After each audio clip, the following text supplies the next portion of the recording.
Ardo froze, his body paralyzed by the words that echoed through the room. Ardo, what has happened? What have you done? Kemi's younger sister, Kemi, stood by the doorway, her trembling hands covering her mouth, the shattered plate at her feet forgotten. Her accusing eyes bore into Ardo, raw with grief and fury.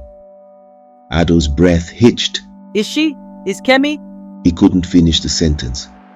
His voice faltered as he reached out to touch Kemi's hand. It was cool, unmoving, lifeless. He shook her gently, desperately hoping for a response. But none came, and now she was still, silent. Kemi's voice brought him back to the present. You let her carry everything, Ardo. She gave you her all, and what did you give her in return? Her words pierced him like a dagger. He didn't even try to defend himself. How could he? Everything Kemi said was true. He had failed Kemi in every way that mattered. Kemi, His voice broke. I didn't mean for this to happen. Ardo could barely look at her. I didn't mean for this to happen. He murmured, his voice barely audible. I thought there would be time to make things right. The weight of the moment crushed him. Memories of their arguments flooded back. Those bitter fights after the whispers grew louder about their childlessness. He had let the pressure consume him, turning his frustration and insecurity toward Kemi, the one person who had stood by him through everything. He reached for Kemi's hand again, holding it gently, his tears falling freely. Kemi, he whispered. I'm sorry. I should have seen you, really seen you, when you were still here. I should have cherished every moment, every sacrifice. Save your excuses. Kemi spat. She loved you more than anyone else in this world, and you repaid her with cruelty. Now look at what's left of her. He crumpled to the floor beside her, sobbing uncontrollably. The mansion that had once symbolized their success now felt like a tomb, suffocating in its emptiness. I'm sorry, Kemi, he whispered, his tears soaking into the marble floor. I'm so sorry. But his apologies fell into the silence, unheard. Kemi was gone, and Ardo was left alone with his grief and the unbearable weight of his regret. He remembered the night she revealed the sacrifice she had made for him. I went to the diviner for you, Ardo, she had said with tears in her eyes. I gave up something precious so you could succeed. Instead of gratitude, he had lashed out. You made that decision without me. You took away our chance to have a family. His words had been cruel, driven by his own wounded pride, and he had walked away from her, leaving her behind to chase the promise of a new life with someone else. The weight of her absence hit him like a thunderbolt. He could still remember the day they met, her infectious laughter at the University of Ibadan's freshers' party, how her bright yellow dress had seemed to light up the room. His friends had teased him endlessly for how he couldn't stop staring at her. Go talk to her, bookworm. One of them had pushed him forward. That night, they had talked for hours, bonding over their dreams and their shared struggles. She had smiled at him then, and that smile had been his anchor ever since. Now, that same smile was gone forever. No, this can't be, Ardo muttered, his hands running through his hair. Memories flooded his mind, sharper now than they'd ever been. The hard days after graduation when job after job eluded him. How he had spiraled into despair, feeling like a failure.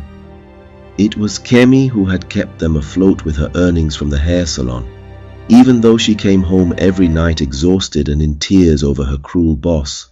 Ardo, this is just a season, she had told him one night as they shared a simple meal of gari and groundnuts. When you get a good job, none of this will matter. It'll be a story we'll laugh about. Her unwavering belief in him had kept him going, even when her parents had tried to tear them apart. Calling him a man with no prospects, Kemi had chosen him. She had fought for him. "I'm marrying for love, not for money," she had said, and for a long time, Ardo believed he would spend the rest of his life proving her right. But then the pressure had come. The whispers from neighbors, the snide comments from her family about their inability to have children. His pride, bruised and fragile, had turned to resentment. When Kemi finally confessed what she had done to secure their wealth, the ultimate sacrifice she had made for him, he had exploded. He had blamed her for everything, for their childlessness, for his own insecurities, for the whispers in the town. He had abandoned her, leaving her for another woman. But that second marriage had crumbled just as quickly as his wealth, leaving him humiliated and alone. But now, she is gone. But the stillness in the room remained unbroken, and Ardo was left to sit in the silence, carrying the weight of all that had been lost. Ardo sat silently, clutching Kemi's hand as her older brother, Kunle, and Temi stood before him, their grief mingled with cold determination. The air in the room was thick with tension, the weight of Kemi's still body anchoring everyone to the reality they wished they could escape. Kunle's voice was firm as he spoke, the pain in his eyes barely masked by his composure. "Ardo, by the tradition of our people, it is the first child's duty to bathe their mother before her burial. But when there is no child, that duty falls to the husband." Temi's voice trembled with anger as she added, If this is not done, Ardo, the belief is clear. You will follow her to the great beyond within 7 days. You are her husband even after everything. This is your responsibility. The words sent a chill through Ardo, but he barely heard them. His gaze remained fixed on Kemi's face, her features so serene that she could have been merely sleeping. His lips trembled as he whispered, Number, she's not gone. She can't be. Look at her. She's just resting. She'll wake up. She always does. Kunle stepped closer, his fists clenched, his voice now laced with fury. "Ardo, this isn't denial. This is tradition. She must be prepared for burial according to our customs. You owe her this much. Or do you want the curse to claim you too?" But Ardo shook his head vehemently, his eyes wide with desperation. She's not gone. He shouted, startling them. Look at her. Her face, her hands. She's warm. She's just sleeping.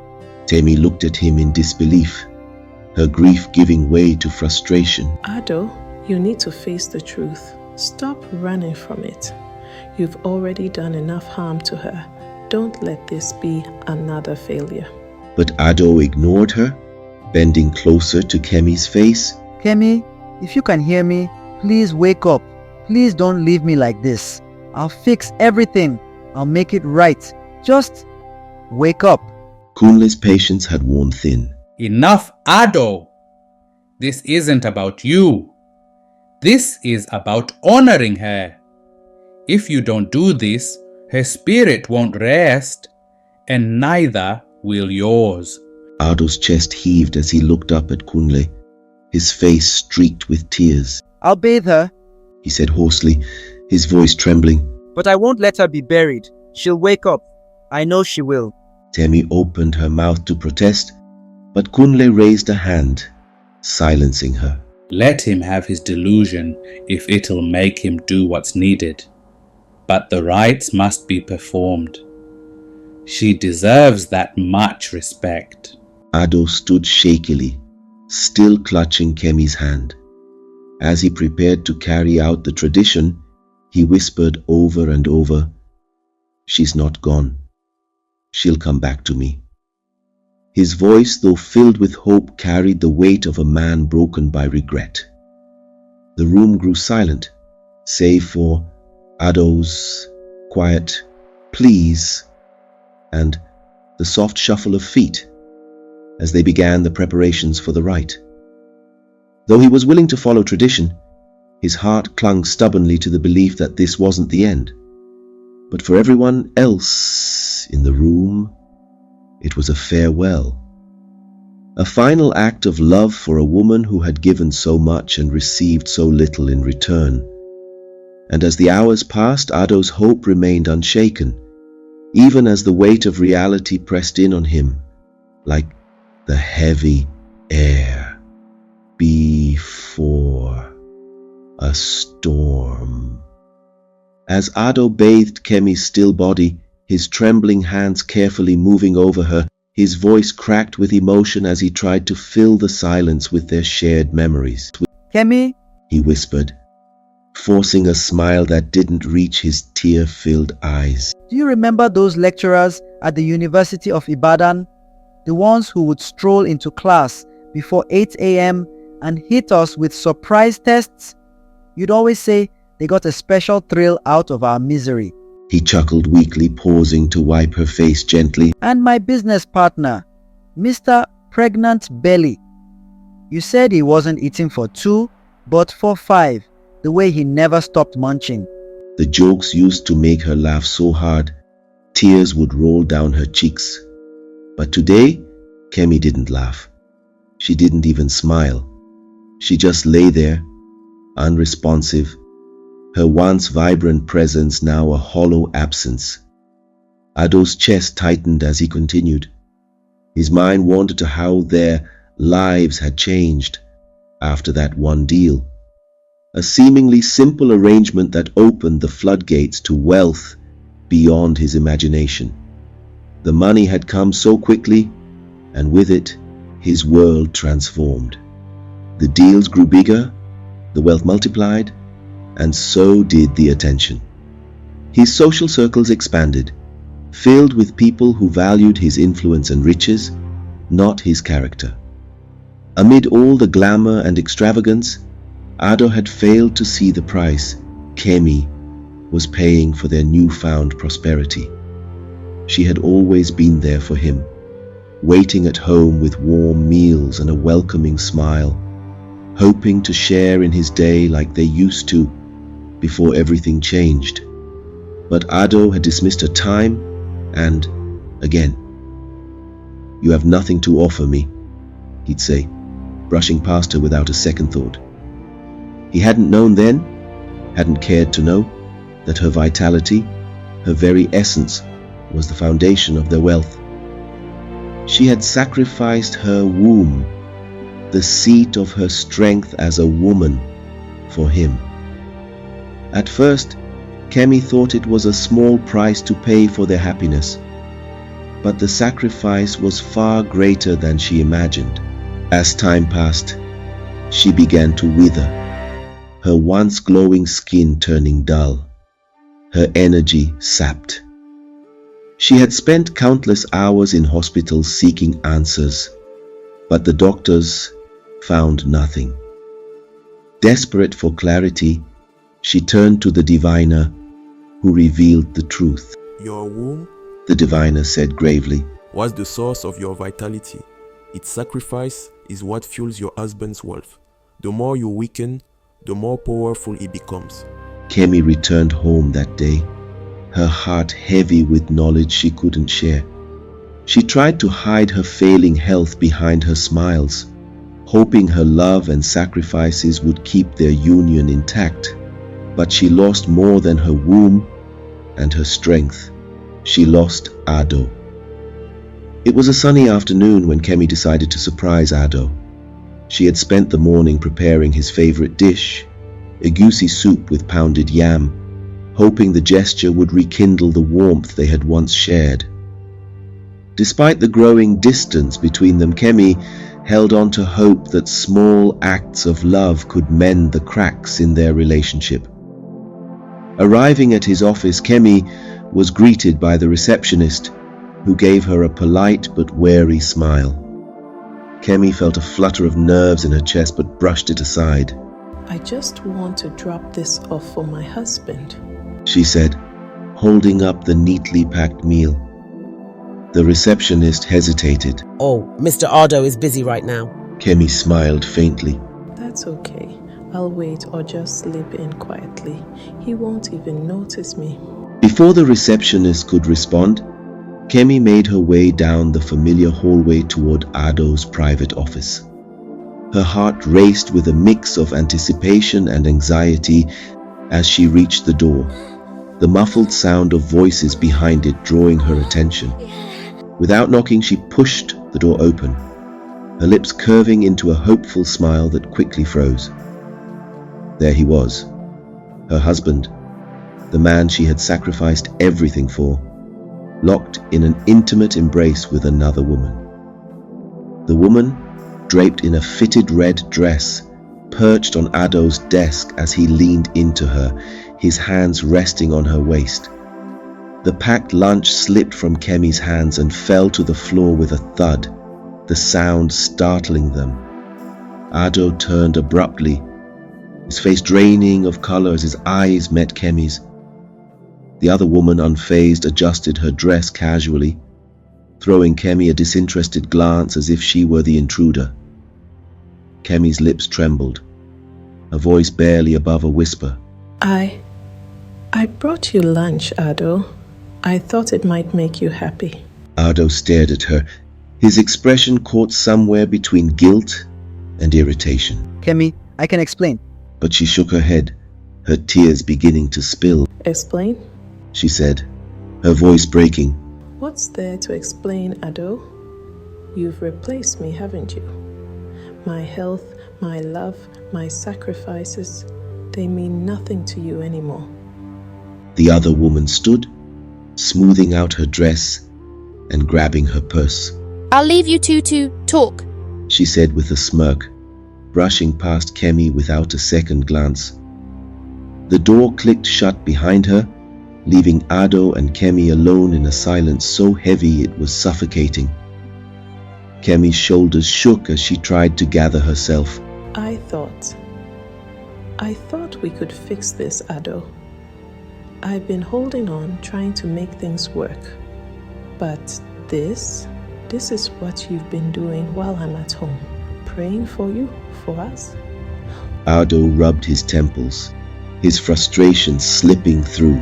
Kemi, it's not what you think. I've been stressed and... Stressed? She interrupted, her voice rising. Do you think I haven't been stressed? Watching my health deteriorate, feeling my life slip away, all for you? He looked away, unable to meet her eyes. You've changed, Kemi. You're not the same woman I married. You've become different. Kemi's heart shattered at his words. Of course I've changed, Ardo. I gave up everything for you. My health, my dreams, my womb. Do you think it's easy to watch the man I love grow distant and cold while I wither away? The weight of her words hung in the air. But Ardo remained silent, his face a mask of conflicted emotions. Kemi wiped her tears, straightening her posture despite the weakness in her body. You've made your choice, Ardo. I see that now. But I promise you, wealth gained through sacrifice and betrayal never lasts. Remember that. With that, she turned and walked out, leaving the packed lunch on the floor. As the door closed behind her, Ardo felt a pang of something unfamiliar, perhaps regret, perhaps guilt, but he pushed it aside, unaware of the unraveling fate that would soon confront him. Wealth had blinded him. Her drained appearance disgusted him, and her inability to keep up with the lavish lifestyle he now embraced made her seem irrelevant in his eyes. Ado's new circle introduced him to women who lived for luxury, women who valued his riches rather than his heart. One woman in particular caught his attention. She was the embodiment of sophistication, elegant, confident, and completely uninterested in the burdens of love or sacrifice. She offered Ardo the thrill of indulgence and the allure of companionship without demands. Kemi's declining health became an afterthought to him, a problem he refused to address. She was no longer the bright-spirited woman he had fallen in love with at the University of Ibadan. In his mind, she had been reduced to a shadow of her former self, a shadow he could easily ignore as he chased the glittering distractions of his new life. Now, as Ardo bathed her, his hands trembling with regret, he saw all too clearly the woman he had abandoned. Her sacrifices had built the foundation of his fortune, but they had also stolen her happiness, her health, and ultimately, her life. Kemi, He whispered, his voice shaking. why didn't I see it? Why didn't I value you the way you deserved? You gave me everything, and I gave you nothing in return. The realization struck him like a hammer. His riches had been built on her pain, and the happiness they had dreamed of had turned to ashes. Ardo wept as he finished cleaning her, his mind replaying every moment he had dismissed her, every time he had chosen wealth over love. He looked at her still face, willing her to open her eyes, to laugh at his jokes one more time. But no matter how much he pleaded, the room remained silent, and Kemi remained still. Days turned into nights, yet Ardo refused to let go of Kemi. He sat by her side, his eyes hollow and sunken from lack of food and sleep, his once proud frame reduced to a shadow of itself. Though her body had grown cold, he held her hand tightly, his hope stubbornly refusing to fade. Kemi, He whispered hoarsely, his voice barely audible in the silent room. please wake up. I know I failed you, but I promise I'll make it right. Just come back to me, and I'll spend the rest of my life making it up to you. He remembered the warmth of her smile, how it could light up even the darkest of days. The memory of her laugh, the way it used to fill their home, haunted him now in the cold, empty silence of the mansion they had built together. Ardo clung to the hope that she was merely in a deep slumber, one she would soon awaken from, forgiving him with the same kindness she had always shown. But the days dragged on, and Kemi remained unmoving. In his desperation, Ardo's mind drifted back to the choices he had made that had led him away from Kemi. After abandoning her, he had moved in with another woman, one who had promised him the family he had longed for, but she had only been interested in the comfort and riches his wealth could provide. At first it had been exciting. This woman exuded elegance and glamour, effortlessly fitting into the luxurious lifestyle Ardo's riches had afforded. She had charmed him with sweet words and promises, but the depth and love Kemi had offered were absent. As time passed, Ardo's wealth began to dwindle. Deals that had once been effortless started falling through, and his business ventures no longer yielded the same profits. The steady flow of money that had once felt limitless became a trickle, leaving Ardo scrambling to maintain the extravagant life he had built. The other woman noticed. She grew cold and distant, her once sweet demeanor replaced by impatience and disdain. When Ardo could no longer provide her with the luxuries she craved, she packed her bags without a word of goodbye. Alone once more, Ardo began to see the truth. His wealth had been tied to Kemi all along. Her sacrifice had been the anchor of his prosperity, and without her vitality, everything he had gained was slipping through his fingers. Now, sitting by Kemi's side, he felt the full weight of his guilt and loss. He had traded love for greed, a true partner for hollow companions, and in the process, he had lost everything that truly mattered. Kemi, He whispered again, his voice breaking. you gave me everything, and I gave you nothing but pain. I see it now. I was blind, selfish, and unworthy of you. If you can hear me, please forgive me. Please come back. But the room remained silent. Kemi's hand, once warm and full of life, stayed cold in his grasp. The only sound was the faint rustling of leaves outside, a reminder that time moved on, indifferent to his anguish. Ardo's heart was heavy with the realization that even if Kamu's eyes were to open, it would not erase the damage he had done. Her absence, her silence, was the weight of his own choices, a reminder of what he had lost in pursuit of fleeting wealth and recognition. And as the days stretched on, his hope began to waver, replaced by the quiet resignation of a man who had finally come face to face with the consequences of his greed. One quiet night, as Ardo clutched Kemi's cold hand, he felt a faint twitch. His heart leaped and he jolted upright. Kemi, He called out, his voice trembling. did you hear me? Was that you? The room remained silent. He stared at her face, hoping for another sign, but her stillness persisted. Desperation gripped him. Kemi, please, He begged, tears streaming down his face. come back to me. I promise I'll make things better for us, for you. Just give me one more chance. But nothing more happened. Exhaustion overtook him, and he dozed off, his head resting on the edge of the bed. That night, Ardo had a dream. He saw Kemi sitting in her favorite chair by the window, the one where she used to read or hum softly as she combed her hair. But this time she wasn't smiling. Her face was wet with tears, her sobs echoing in the dream like a haunting melody. Ardo woke with a start, his chest heaving. He looked around, but everything in the room remained the same.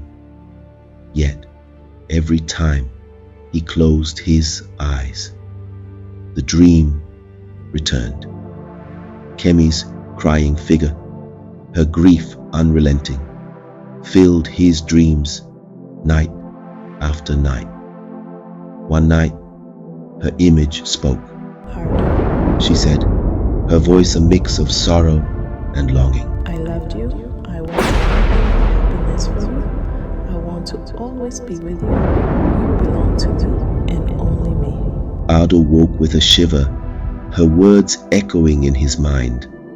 He finally understood what he had been avoiding. Kemi was never coming back. Her twitching hand, her presence in his dreams, it wasn't her returning to life, but her spirit lingering, bound by the pain and betrayal that had defined her last days. Realizing this, Ardo resolved to let her rest. He arranged for her burial, a quiet ceremony attended by Kemi's siblings and a few others. As he wept at her grave, he whispered his final goodbye. Kemi, I'm sorry. I failed you in ways I can never undo. I hope you can find peace now. I hope you can forgive me. But when Ardo returned to the mansion, a chilling unease greeted him. The rooms, once vast and hollow, now felt suffocating, filled with Kemi's presence. Her sadness lingered in the air, pressing against his chest like a weight he couldn't escape. That night, as he lay on the bed, where Kemi had spent her final days, he felt his body betraying him. His chest tightened, his heart pounding erratically, his breaths grew shallow, his lungs refusing to work. Panic gripped him, but his vision blurred as exhaustion overtook him. And in those final moments, he saw her. Kemi, sitting in her favorite chair near the makeup mirror, her face streaked with tears. But her expression was no longer sorrowful. It was resolute. You belong to me, Ardo, She whispered, her voice both tender and chilling. and only me. As Ado's heart gave out and his breath ceased, the last thing he saw was Kemi's figure, her once warm presence now cold and possessive. Her love, though undying, had turned into the eternal bond of regret and loss, a bond Ardo could never escape. Ardo's story is not just a tale of love lost, but a powerful warning about the dangers of greed, betrayal, and misplaced priorities.